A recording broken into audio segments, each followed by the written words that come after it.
This is Swiss and Chips, your British guide to Switzerland. Hello and welcome to Swiss and Chips. I'm Jo Fay. And I'm Simon Sried. And today is part 2 of our mini-series about becoming Swiss. And today it's all about getting the right information. Yes. Because that's basically the one major thing that seems to be involved in becoming Swiss. Exactly. Knowing what to do at the right time. Yeah, and you can already feel Jo will have to talk a lot today because I have a tiny bit of a cold. And also you're already Swiss. Yes. So two problems there. Yeah, that means you will have to speak.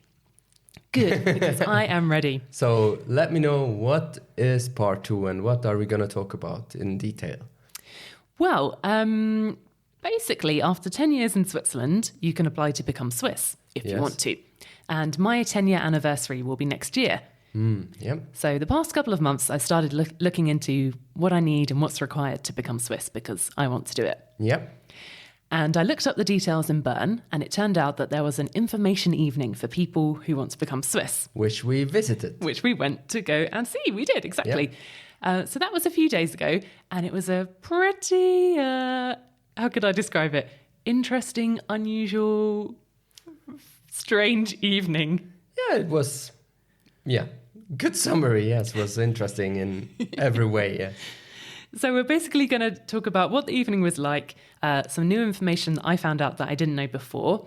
We'll tell you what you can do in advance of the 10-year mark and what you can't do. Yep. And finally, the very important questions of roughly how much it will cost and how long it will take. Yes, and what the funny parts were. Yeah, okay. Okay. So the evening itself, well... How did it start and where did it take place? It was at the Bern administrative offices in the centre of town, basically. And how do I find out where and when these information evenings are? Well, I put a link to the evening in Bern anyway. I can only speak about Bern because there are obviously differences depending on where you live in the country. Yeah, that was already a very interesting part in an opening. She said, so if you're not in the Gemeinde of Bern, which means... it's like the local community where you live. So if you're only outside of Bern, then this can be completely different for you. So leave now, basically. And a couple of people put their coats on and made slightly grumpy remarks and then left the room. So that's already quite interesting. So it's not only in the different cantons, it can vary a lot. It's also just in the different small Gemeindes, it can be completely different. So you definitely have to make sure that you get the information from where you live. Exactly, yeah. So look up the details on the website of the place where you live, first of all. Yeah. So back to our evening. We went into the administrative building, which is where you get your permits and things like that. So I've been there before. Up to the 4th floor, found the room, and we were bang on time, of course, slightly early. Very important, I thought, for the Swiss evening. Yes. And there were already quite a few people there. I think there were about 30, 40 people who were there that evening. And there were 2 ladies there who work for the Gemeinde of Bern. And they said, basically, we'll take you through all the requirements this evening. And every stage you can ask questions. But before they said this, the very first most important question was in Swiss German. Is that okay in Swiss German? Yeah. The woman said, is it okay if we do this evening in Swiss German? Silence. And Silence everyone in the looked room. at each other and thought like, oh God, no. Are we allowed to say something? Or? And I thought, please don't do it in Swiss German because I really came for precise information. But I thought, no way I'm going to be the only person in this room who says that. And then luckily, someone sitting behind me, who I happen to know, said, yes, please, hi German. And, Hi, German. she was like, anyone else? Looked around. Everyone was like, oh. And she went, right then, just one. Well, then I'll do it in High German. But no, it turned out she was very nice in the end, this lady. That was a bit surprising beginning, it but was a harsh bumpy beginning. start. But anyway.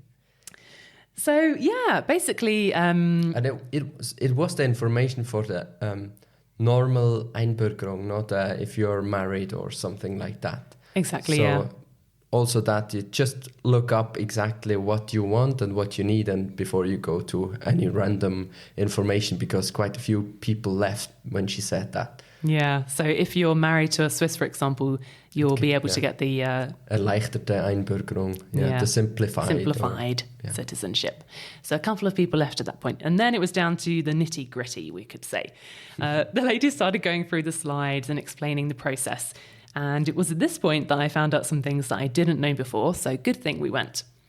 And Which were?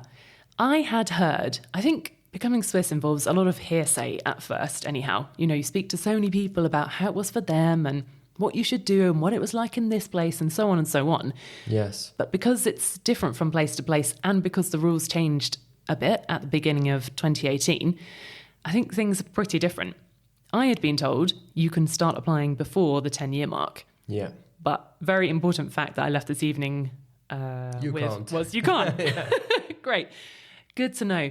But there are some things that you can start doing before the 10-year mark so that you're really ready on your 10-year day. You can collect some stuff beforehand. Do you know, can you tell me more about that? Yeah, I mean, basically there's a whole list of documents that you need and evidence of this and that, but you should really check that out for the place you live. You'll find it on your local website. It's basically, how good is your German? What do you know about Switzerland? In case you went to school in Switzerland. Yeah, the thing is, the language requirements are now the same everywhere. And it's you have to have the A2 level in written German and the B1 level in spoken German. Yes. And so, I mean, if you're not at the 10-year mark yet, it's a good time to start either learning or improving your German. It can vary a tiny bit. For example, if you came from Germany, if you went to school in Germany, then that's fine. Then you just have to prove that you went to school in Germany. Yeah. Or if you went to school in Switzerland for 5 years, I think, then you have to prove with your Zeugnisse, with your... You have to get some kind of proof from the school that you attended school in Switzerland. Exactly. Yes, there's a lot of specifics here. And there were many, many questions about this on the evening. Loads of questions. There were maybe like 5 or 6 slides and that took 1.5 hours to go through. Just so many questions. Everyone had questions for every slide. Yeah, they did. Anyway. So speaking part, speaking part. The other thing that you can do is check out what are the residency requirements. And I would say do this years in advance because, for example... That's a very important point. Yeah, in Bern, you need to have lived 3 of the last 5 years in the place where you're applying and the last 2 years before you apply in the Gemeinde of Bern, if that's where you're applying. So you can't move just a tiny bit outside of the Gemeinde. Exactly, yeah. So I'm glad I knew that in advance. But you can move within your Gemeinde. Yes. Okay. You can. The other thing that you need nowadays is a C permit. Mm-hmm. So I think that's important to know in advance. When you have to live in Switzerland for 10 years with the B or C permit, and the day you apply, you have to have a C permit. Yeah, exactly. So you can also have a B permit for 9 years and 364 days, and then 1 day C permit, and then go and apply. That's also fine. Yeah. Mm-hmm. Good. And the other thing is, if you've lived in a different canton before you're applying to become Swiss, you need to get a proof of residency that you still live in this canton and for how long. Yes. So that you can do advance. Yes. And a funny thing we found out on that evening was that people living in Basel seem to be having Basel a particular... City, I think, Basel right? City have a particular problem getting the detailed information from their canton. Yes. Lots of people are moaning about it. So I'd say if you live there, start doing that now. Yes, and the women working in Bern at the office, they said, we already know about Basel, so come early so we have time to arrange everything, basically. Sounds like a bit of a riff going on there. Yeah, and this obviously is quite a lot of things you have to do. And did they also, can you remember how long it takes? What did they say? Yeah, well, this they explained, which I thought was quite interesting, that citizenship is threefold in Switzerland. It's about the Gemeinde, the local community where you live, I think. Yes. Basically the sort of city, local place where you live, the canton and the federal level. Exactly. And so your process goes through these 3 parts. Exactly, yes. Which is pretty interesting. It explains partly why it takes so long and why it costs so much money. Yeah, how much money does it cost? Ooh, this was another interesting part. There's costs at each level and you'll get different bills at different times as your application processes. Mm-hmm. I added up all the different costs and basically it will cost you more if your case is more complicated. Yes. If they have to do a lot of research and find stuff out. Because on the Gemeinde, it's based on the time they need. And then the other levels are just set fees. Exactly, yes. Yeah. So it looks like it will cost approximately 3,000 francs. Yes. All in all. That is not doesn't include the language schools and so on. Oh yeah, true. Yeah, so. Doesn't include the language test. And it looks like it will take roughly 2.5 years from when I apply. Very good. So that's a little bit longer than I imagined. Probably after like 12.5 years, it's basically the earliest stage you could have a Swiss passport. Seems like, yeah, but who knows? Maybe if you're super organised, it could be quicker. But they said roughly 2.5 years. Yes. Such a long time, don't you think? I don't know. A long time, yes. I had this idea that I could have all my documents ready and go along on my 10-year anniversary. Like 2 months Here later. I am. I'm ready to become Swiss. And they'd say, brilliant, sit and wait for the letter. Yeah. I think that's one thing we learned, that it's a long process. And it's also, has to be fair, when I heard all these different questions, it also shows a bit how difficult it is. And it's so many different possibilities and varieties which they have to clarify first. Is it possible if you lived there for 2 years and then 2 years here and then you moved abroad for 2 weeks and then come back and you have a child and you have a husband, but then you're getting divorced and so on and so on and so on. Oh my God, what a nightmare.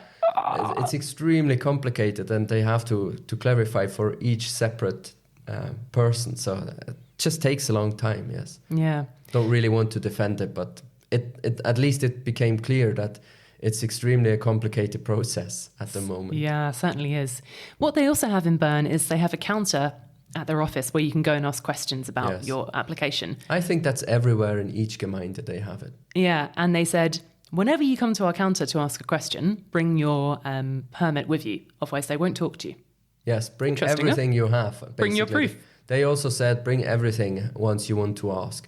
So for how is it going and so on. Bring your certificate, bring your residence permits and everything. So they otherwise they can't really tell you exactly what your case is. Exactly. Yeah. So yeah, that's. And like we said at the beginning, this is specifically for Bern. But what would you say is your general impression, or what would you advise someone in Switzerland living here for like 9, 10, 11 years and want to become Swiss? How is the procedure, or what advice would you give? I would just say first step is look it up online and read all the information you can. Yes.